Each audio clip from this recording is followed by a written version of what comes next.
아유, 이거 어떡하죠? 승차감이 아주 좋진 않지만 여기서 지금 짜다고 때릴 수도 있어요.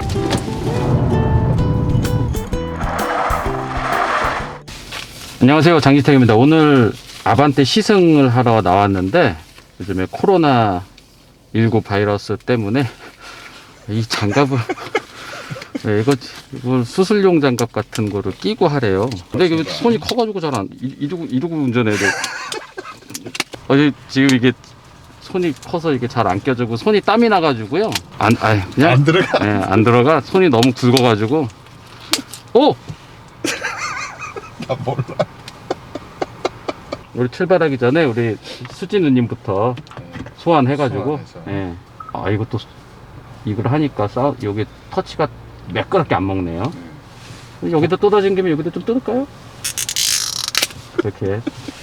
일단 기본음으로 되어 있습니다. 기본음으로. 예, 기본음으로 되어 있고, 예, 그리고 뭐 다른 음향 설정은 없어요. 보스 오디오고요. 스피커 8개짜리입니다.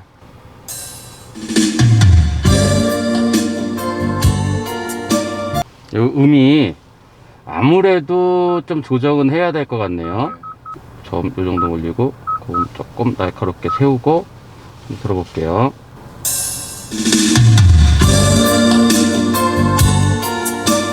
잘 세팅했는데요?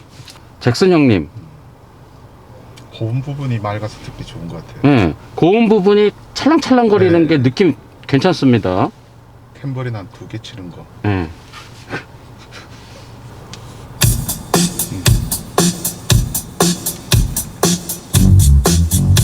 이 정도면은 준지경급에서는 요 정도면 음진불만 없을 정도예요. 오디오 세팅은 하여튼 요 정도 세그멘트에서는 합격.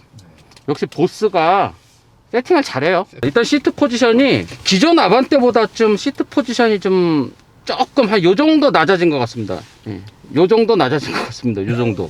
조금 더 낮췄으면 하는 생각이 들긴 하지만 시트 포지션이 조금 낮아진 듯한 느낌.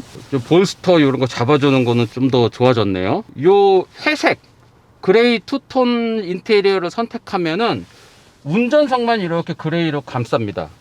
운전석만 이렇게 그레이로 감싸기 때문에 블랙으로 하면은 그냥 다 블랙이에요. 다 블랙인데 여기 그레이로 이렇게 감싸서 조금 더 감싸는 느낌. 예, 운전석만 이렇게 감싸는 느낌을 조금 더 짙게 느낄 수 있습니다. 운전석 문짝은 회색인데 동반석 문짝은 그냥 검은색이에요. 조립 잘못한 거 아닙니다. 원래 요 감싸는 느낌, 이 운전석 감싸는 느낌을 잘 내게 하기 위해서 운전석만 회색 문짝으로 하는 겁니다.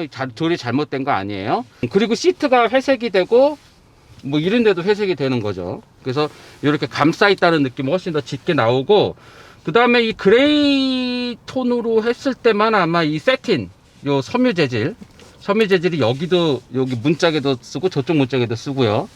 그 다음에 요 시트의 이 뒷부분이나 헤드레스트 뒷부분, 이런 부분들이 이제 검은색 시트로 하면 인조 가죽이 들어가는 부위인데 거기에 이게 직물로 조금 더 젊은 느낌, 가볍고 경쾌한 느낌을 좀 더 내는 거라서, 요게 오염되는 거 아주 우려되는 분 아니라면 저는 그레이 시트 요거 권합니다. 색깔이 2가지밖에 없어요. 인테리어는 검은색으로 하느냐, 이 그레이 투톤으로 하느냐인데, 이 그레이 투톤은 최고급 옵션 인스피레이션 등급에서만 선택을 하실 수 있습니다. 그리고 운전석을 다 이렇게 딱 감싸고 있어서 이게 포인트인 것 같아요. 네, 이거 누르기도 편하고, 이거 누르는 각도는 정말 좋아요.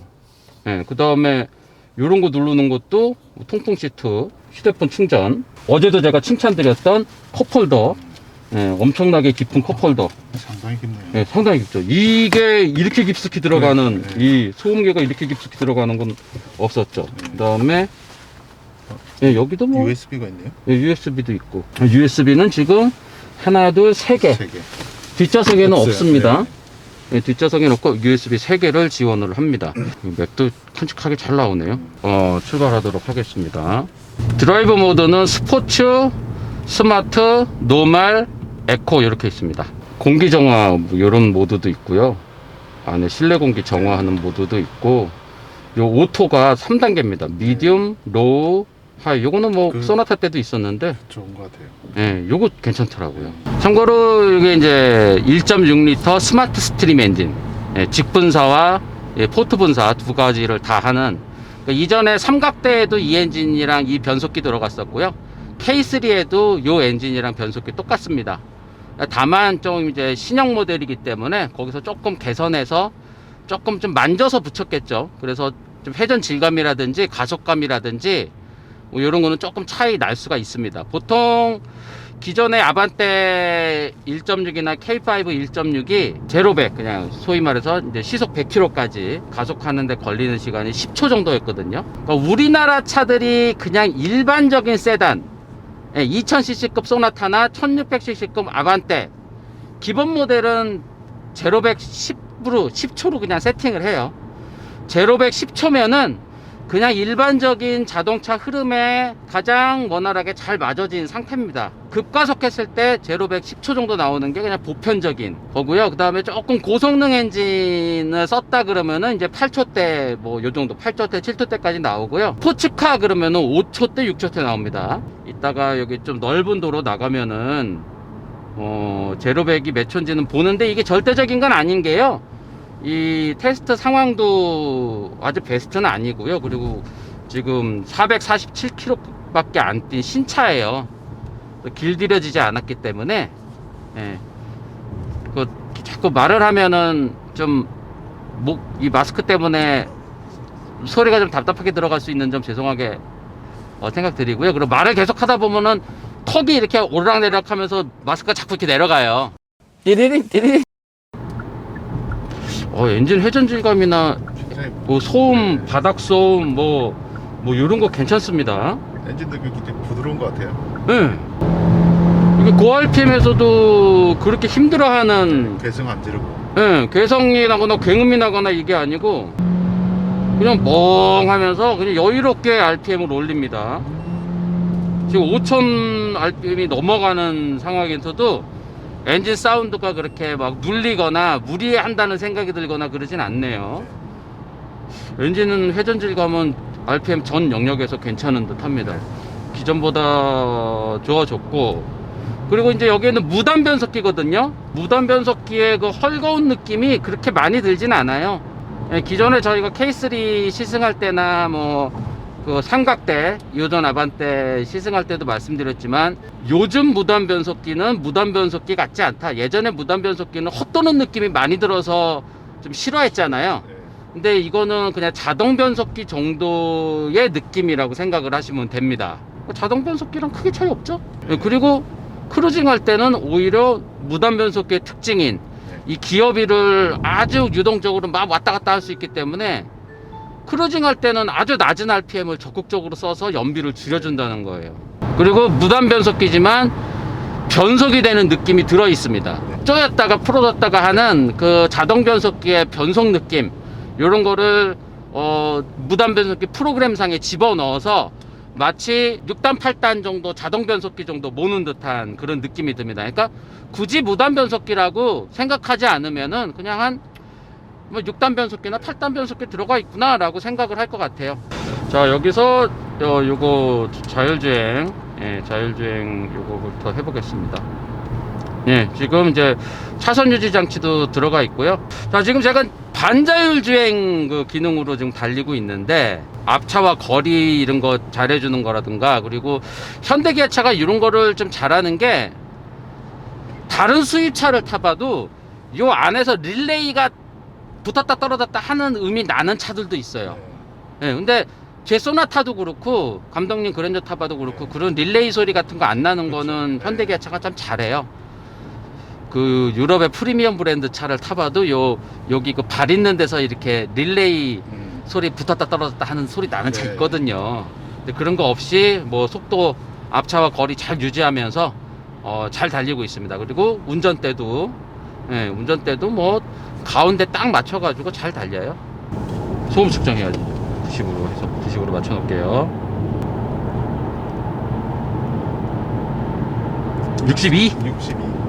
62.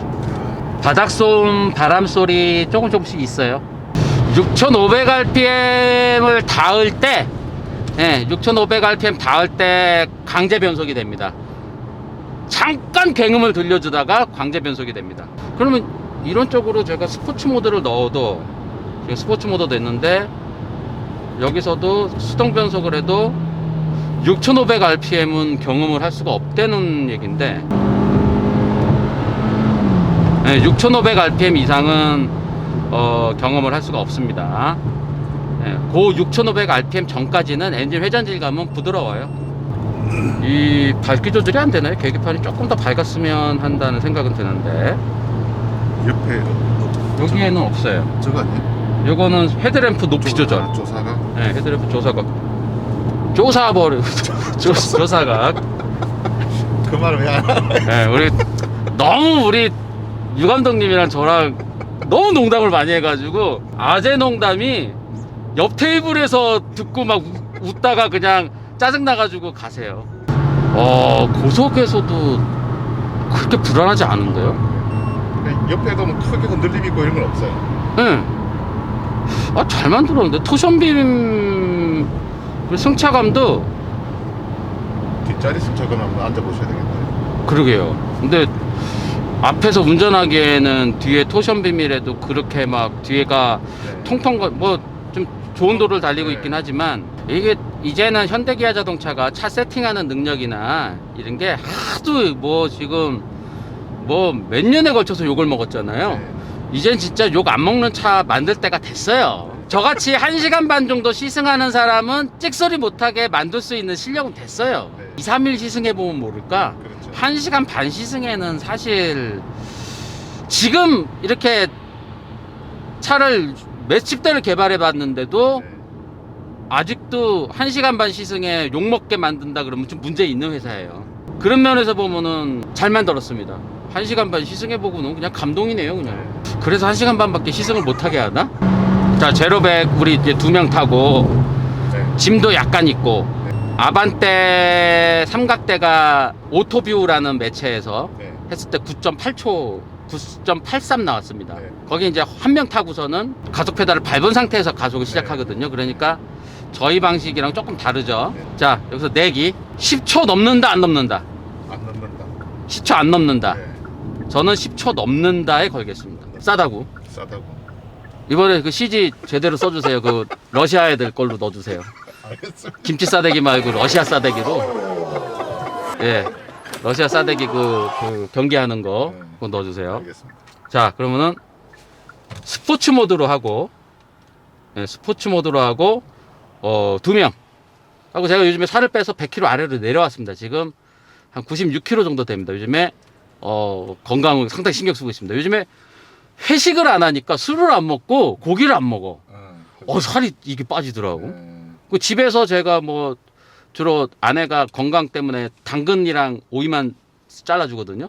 말이에요? 거의 이제 말처럼 살고 있어요, 요즘에. 채식으로. 네, 오토 스톱 앵거 장치 없습니다. 자, 가겠습니다. 이 정도 감이면 10초 넘어요.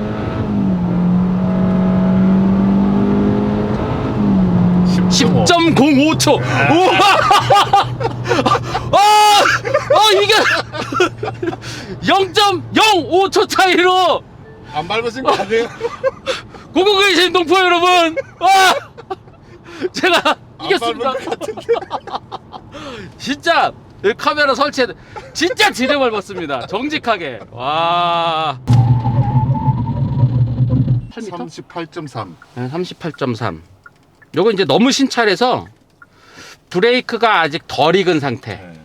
브레이크가 약간 덜 익은 상태이기 때문에 조금 브레이크가 좀 익으면 뭐 36m 정도까지 나올 수 있어요. 예. 근데 뭐 40m, 예전에는 40m 안 넘어가면은 좋네 이랬어요. 근데 요즘에 차들이 제동 성능이 좋아졌기 때문에 뭐 35m 이하짜리 차도 상당히 많아졌고요. 심지어 20m대짜리 차 있었잖아요. 테슬라랑 BMW M4 할 때 우리 그렇죠. 8m, 29m 나왔었잖아요. 그거는 뭐. 네. 그건 정말 스포츠카의 브레이크 그렇죠. 달려 있었던 정말 넘사벽 차들이고, 요즘 차들은 35m 정도가 그냥 평균치인 것 같아요. 세단도 마찬가지고. 근데 요거는 그보다 조금 제동거리는 좀 나오는 것 같습니다. 하여튼 중요한 거는 오늘 제가 유 감독님 이겨서 이따 마지막 장면에 싸다고 하는 거 보여드리도록 하겠습니다. 띠리링 띠리링. 가속 느낌이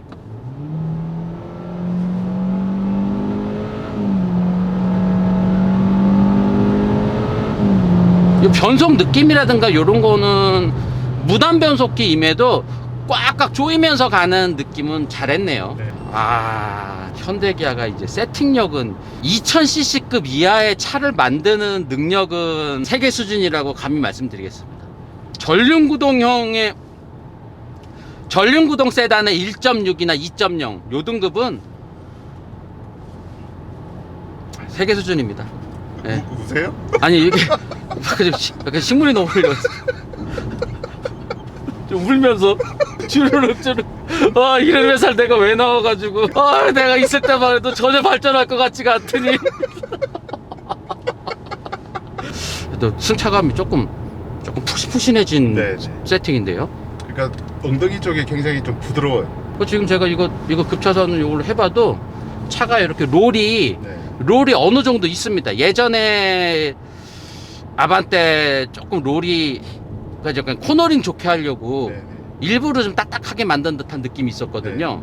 근데 이번에는 코너링을 어떻게 좀 잘 잡았는지 이렇게 제가 핸들 갖고 놀 때 차가 이렇게 쭉쭉쭉 이렇게 하면서 조금씩 좀 기울어지면서 좀 부드럽다는 생각이 드네요. 네. 아주 격한 핸들링 때는 좀 불안하긴 하네요. 전륜구동차의 한계는 분명히 있습니다. 네, 전륜구동차는 사실 무게중심이 이게 아무리 잘 만들어도 6대4예요. 6대4에서 조금 잘 만들면은 58대 42? 요 정도? 그래서 앞으로 하여튼 무게중심이 많이 쏠리거든요. 그때 이제 그것 때문에 약간 내리막길에 그리고 약간 제동을 하면서 그러면 뒤가 상당히 가벼워진 상태거든요. 그때 핸들을 확 틀면은 뒤가 한마디로 날아가 버리게 되는 예, 그런 현상 때문에 전륜구동차들은 사실 그 엉덩이 부분이 이렇게 날아가면서 큰 사고로 많이 나요. 그 한계는 있습니다. 아주 격하게 몰아붙이면은 그 한계점은 있는데 그래도 이 정도면은 세팅 잘했어요. 뭐 퇴보는 전혀 아닙니다. 발전이면 발전이지 기존 차보다 좋아졌습니다. 그러니까 지금 중간 결론을 내리면 엔진이 기존 거 그대로 갖다 썼잖아요. 엔진과 변속기 기존 거 그대로 갖다 썼잖아요. 그대로 갖다 쓰면서 세팅한 거는 얘네들이 진짜 요만큼의 틈도 안 주고서는 세팅한 것 같아요. 그러니까 완전 결점 없게. 왜냐면 다 알고 있으니까 이 엔진과 이 변속기의 장점 단점 기존에 그 얼마나 많은 데이터들이 있겠어요. 삼각대랑 그 전에 아반떼 뭐 K3 이런 거 만들면서 이 엔진과 변속기에 대한 세부 데이터 다 있을 거 아니에요. 그 엄청난 데이터를 가지고 이 차를 세팅을 했으니 빈틈이 있으면은 바보들이죠. 근데 이제 그 뒤에 나올 것들 더 고성능 아반떼 N 요거부터는 모르겠어요. 요거부터는 기존에 있던 다른 엔진들의 데이터나 이런 거를 조합을 해서 개발을 해야 되는데 아 이런 경우의 수 여러 가지 경우의 수 요까지 다 감안을 해가지고 만들어야 되는데 요게 다 될지 모르겠어요. 미국에서도 잘 팔릴 것 같습니다. 이 정도 세팅력이면은 뭐 혼다 시빅이나 토요타 코롤라에 아쉬울 거 없어요. 아 잘했는데요. 아유 이거 어떡하죠? 승차감도 좋아요. 승차감도 이 정도면은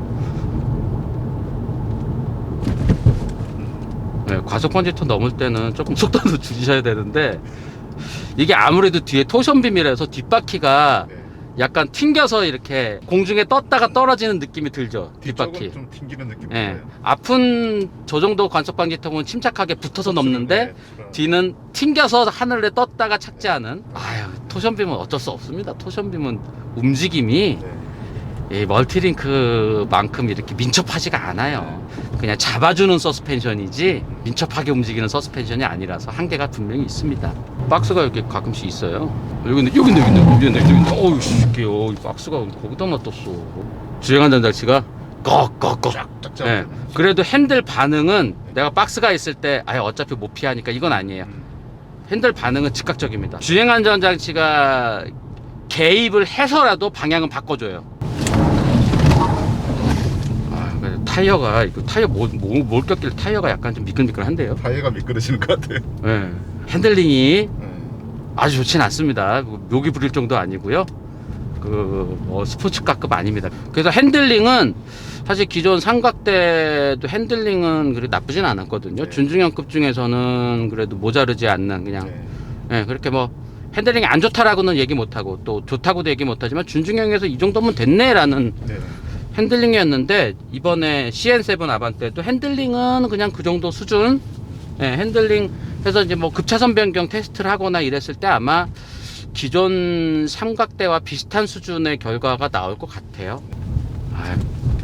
준중형 차는 승차감 그냥 이렇군요. 뒤쪽이 튀는 느낌이네. 소나타는 타야 될 것 같습니다. 승차감이 뒷좌석에 우리 가족을 좀 태우거나 소중한 사람을 좀 태우는 거를 배려를 한다면 소나타 정도는 타 주셔야 네. 이게 뒤에가 통통통통 거리는 느낌이 들어요. 어쩔 수 없습니다. 이거는 뭐 앞좌석 위주로 만든 차잖아요. 뒤에 토션빔이고. 네. 뒤에 서스펜션 부드럽게 만들었다고 막 칭찬했는데 여기 달리니까 딱 느껴지네. 통통통통 튀네요. 여기를 달릴 때도 요 서스펜션의 부싱이라든지 뭐 여기 쇼크옵셔버라든지 이렇게 차체를 잡아주고 진동을 잡아주는 요런 것들이 제 역할을 해서 덜렁덜렁 거린다는 느낌은 별로 안 들어요. 요 요철에 따라서 이렇게 왔다 갔다 하잖아요. 그렇죠. 이렇게 왔다 갔다 할 때 이게 무게가 많으면은 뭔가 자꾸 덜렁거리게 된단 말이에요. 네. 이렇게 할 때 무게가 많은 거랑 가벼운 거랑 차이가 있거든요. 그래서 이제 전반적으로 주행감을 높이기 위해서 막 이렇게 아래 위로 움직이는 로어암의 요 바퀴 쪽으로 붙어 있는 거의 질량을 자꾸 줄이려고 하는 게 주행감도 좋아지고요. 그 다음에 요런 요철 달릴 때 덜렁거림도 차체 진동도 좀 덜 전달되게 되고 그래서 여러모로 이득이 있기 때문에 너클이라든지 이런 거를 다 알루미늄이나 이런 경량 소재 이런 거를 자꾸 쓰려고 합니다. 근데 그런 면에서 보면은 준중형급에서 요 정도 잡았으면은 이 정도는 무난한 수준이에요. 띠리링 현대모터 스튜디오에서 여기까지 타봤는데 잘 만들었네요. 요 정도 세팅이면은 준중형급 전륜구동 베이스의 준중형급 1.6L 차 중에서는 딱히 흠잡을 거 없이 잘 만들었습니다. 미국 시장에서도 이 정도면은 뭐 배기량도 좀 다를 거고 파워트레인이나 몇몇 사양들이 다르겠지만 미국에서 뭐 혼다 시빅이나 토요타 코롤라 같은 경쟁자들과 겨루기에도 더 나으면 나았지 못할 거는 없어 보입니다. 뭐 잘 만들었어요. 7세대입니다. 7세대. 이런 등급의 차를 7번이나 만들어 봤어요. 현대자동차가. 이제는 결점 없이 만들어야죠. 뒤지지 않게 만들어야죠. 제네시스 G80 같은 차까지 만드는 회사인데 이제 이런 거 만드는 거는 어느 정도 수준에 이르렀다 라고 봐도 좋을 것 같습니다. 어제 영상 뭐 여러 개 디자이너 인터뷰나 이런 거 올려드리면서 디자인에 대한 설명은 아주 길게 다 해드렸지만 여기서 조금 요점만 짚어드릴게요. 준중형 차잖아요. 전륜구동 베이스의 준중형 차. 전륜구동 차는 기본적으로 비율이 오버행이 길고 뭐 이렇게 돼가지고서는 후륜구동 차처럼 멋있는 아주 늘씬한 비율을 갖기가 힘들죠. 구조적으로. 그래서 전륜구동 차들은 앞은 낮고 뒤는 높은 쇠경 스타일로 다이내미즘을 보통 표현을 합니다.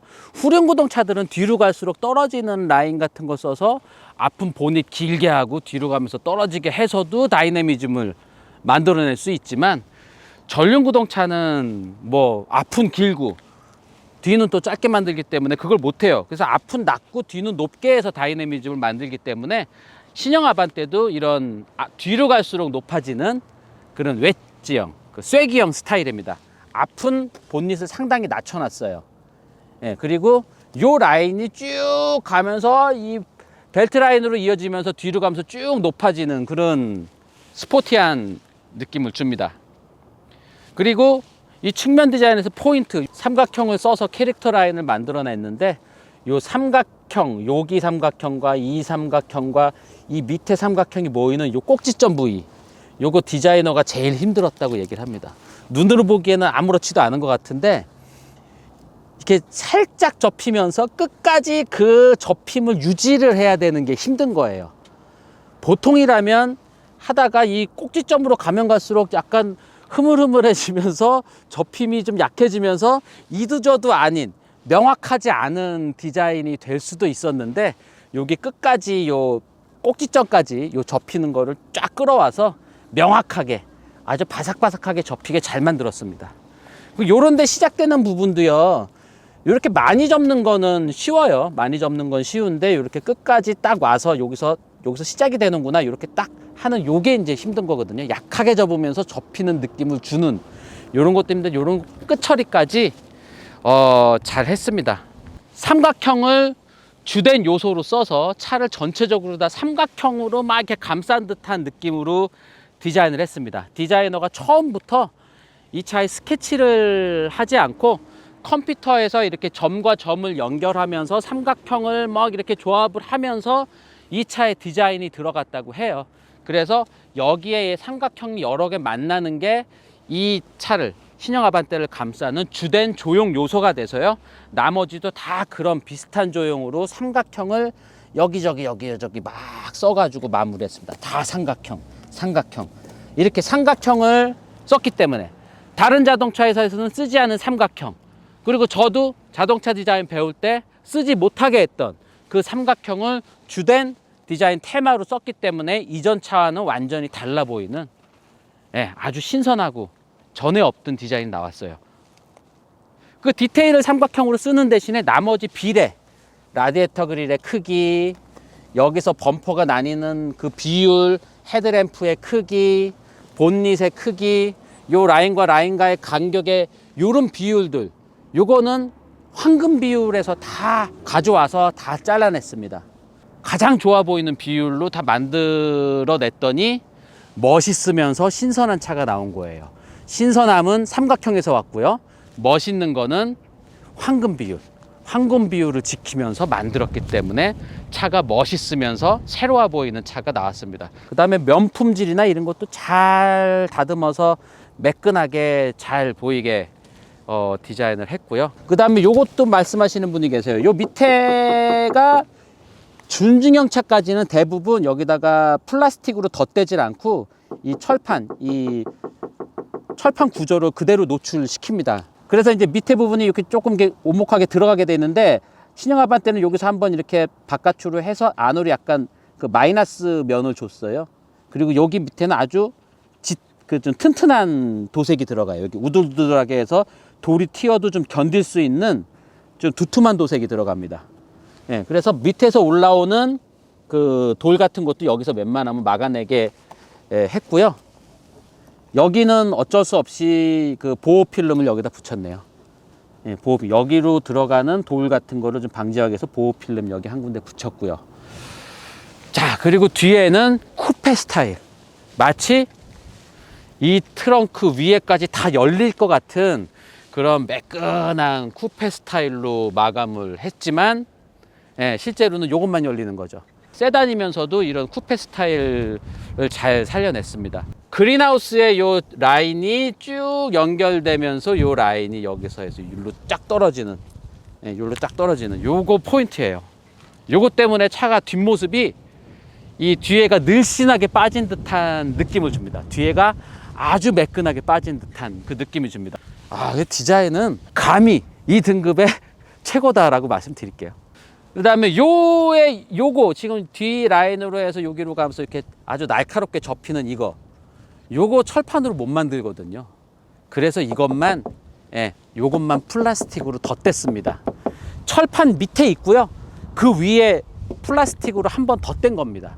이거 원가 많이 올라가요. 플라스틱 성형을 해가지고, 예전에 아반떼에서는 그냥 철판이었는데 이거 만들어서 하나 더 붙이고, 이 검은색, 요 유리창을 좀 연장한 것 같은 요 검은색도 하나 하이그로시 도색을 해서 하나 더 붙인단 말이에요. 이건 이제 원가가 많이 들어가죠. 그 다음에 요 H로 쫙 연결된 미등, 요것도 다 LED로 해서 원가 상승 요인인데, 그것도 다 디자인을 살리기 위해서 다 돈 썼다. 이런 거 잘한 거예요. 좀 근사한 준중형 차로 잘 만들어냈습니다. 박수. 차체 크기도 기존 아반떼보다 조금 커졌어요. 휠 베이스가 일단 2cm 늘어났고요. 그 다음에 뭐 길이나 폭도 좀 더 늘어났는데 높이는 좀 더 낮아져서 좀 더 비율이 좋은 차가 됐습니다. 기존 아반떼 그 삼각대보다 트렁크가 좀 더 넓어졌을 것 같거든요. 오, 110cm. 네, 144. 한 5mm 정도 뭐 줄었는데 56cm. 트렁크 바닥을 얼마로 설정을 하느냐거든요. 밑에 이제 이만한 공간이 있기 때문에 이 공간을 어느 정도 좀 바닥으로 세팅을 하느냐. 그리고 요 지금 이 흡음 방지는 요 바닥판 요걸 얼마나 두꺼운 거를 하느냐, 아니면 여기에 요 진동하는 흡수하는 걸 얼마나 두꺼운 거 넣느냐에 따라서도 또 차이가 있을 수 있거든요. 그래서 기본적으로 그냥 대체적으로 보면 기존 아반떼보다 트렁크 넓어졌다라고 말씀드릴 수 있겠습니다. 그리고 요거 이제 당기면 이렇게 앞시트 앞시트 접어서 긴 물체 이렇게 넣을 수 있게, 패밀리 세단으로 쓰기는 뭐 잘 만들었습니다. 설계도 잘하고 공간도 잘 뽑아냈어요.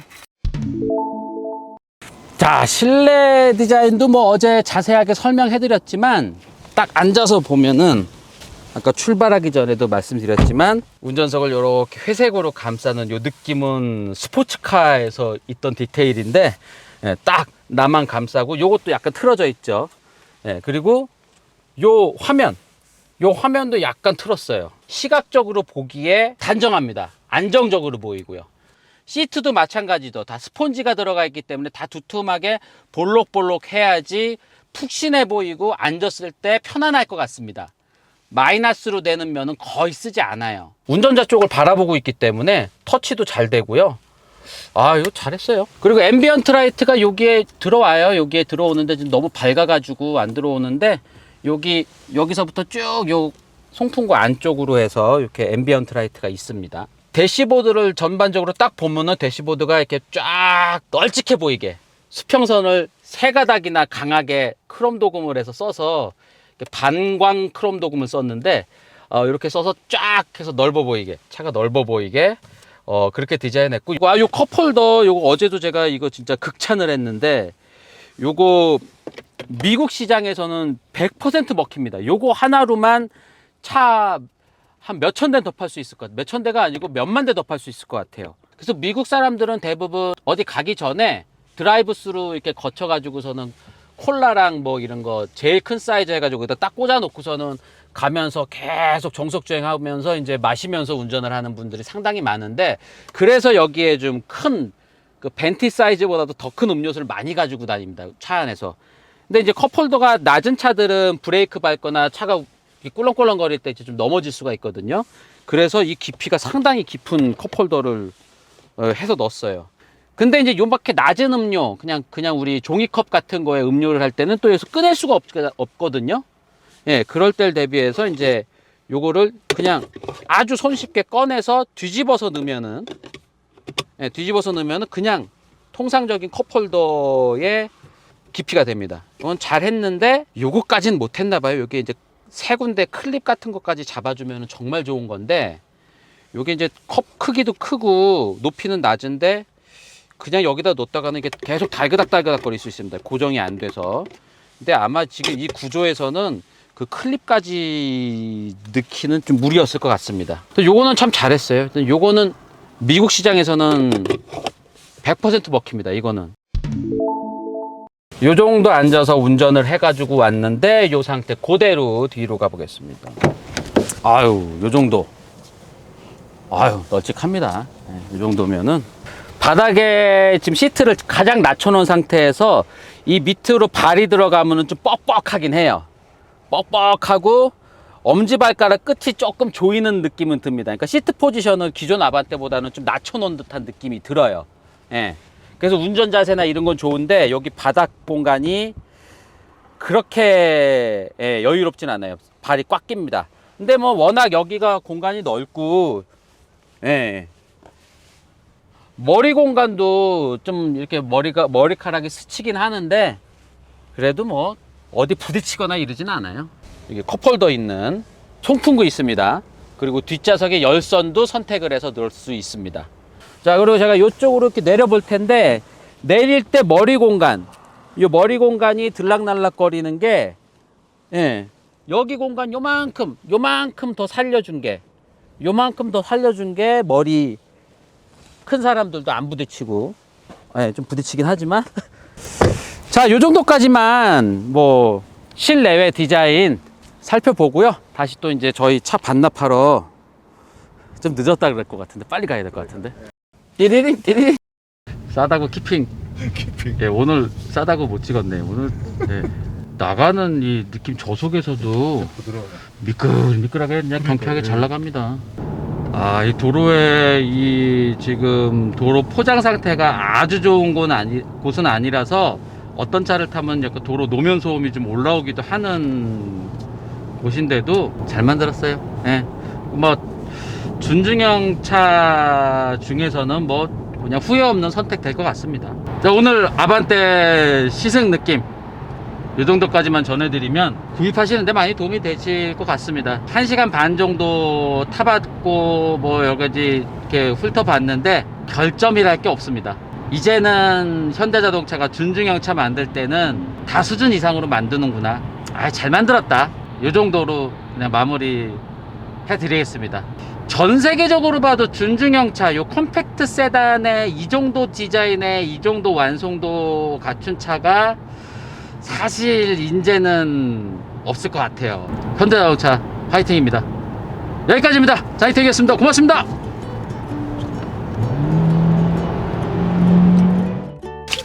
이렇게 있어요. 이렇게 있으면 자 매스 석션. 네. 뒤로 뭐 이렇게 이게 딱 이러고 있으면 뒤에서 딱 해주고 그래야 되는데 우리 직접 여기 또 그 사이에 땀이 차가지고요, 안에 액체가 왔다 갔다 땀이 이렇게 이 턱이 너무 높지 않아요. 네. 뭐 이제 우스갯소리로 이렇게 댓글 다시는 분들이 여자친구 태우고 가면은 뭐 이제 이런 거 걱정하시는데, 네? 이게 기어노버를 만지다가 쓱 다리를 아이고, 이게 뭐 애인 사이에는 이럴 수 있죠. 예, 뭐 다른 여자도 아니고 애인 사이나 뭐 부부 사이에 그럴 수 있죠. 그럼 뭐 연인 사이에 이 정도 스킨십은 뭐 운전하면서 이렇게 기어노브 하다가 자꾸 뭐 그러게 하잖아요. 예, 그거 방지되고 있어. 못 안답니다. 예, 요거를 연인용은 요거 이제 차탈식으로. 예, 회사 직원이랑 어디 간다 그러면 딱 붙이고. 그렇죠. 예, 애인이랑 탈 때는 띄어서 트렁크에 넣어놓고. 트렁크에 넣어놓지 않고 주르륵. 딱 해서 이렇게 내릴 수 있는 그 E클래스 2300을 타시는 사촌 형이 전화가 왔어. 야, 내 차가 네가 사라 그래서 샀잖아. 근데 야, 이게 원래 이렇게 덜렁거리는 거였어? 그래서 그 영상을 보고 뭐 따지려고 전화를 하셨더라고. 제네시스를 바꾸신대요. 나 이거 좀 땀이 너무 많이 차가지고 어우, 땀 봐. 어우, 사우나 갔다 온 것 같아. 와, 아니 이렇게 이런 거를 이게 손이 막 지금 좀 목욕탕 갔다 온 것처럼 됐어. 고맙습니다. 그러면 뭔가 이렇게 긴박하게 우엉 하면서 가야 될 것 같은 그런. 옛날 드라마를 많이 봐서 그래. 알았어, 안녕. 우엉.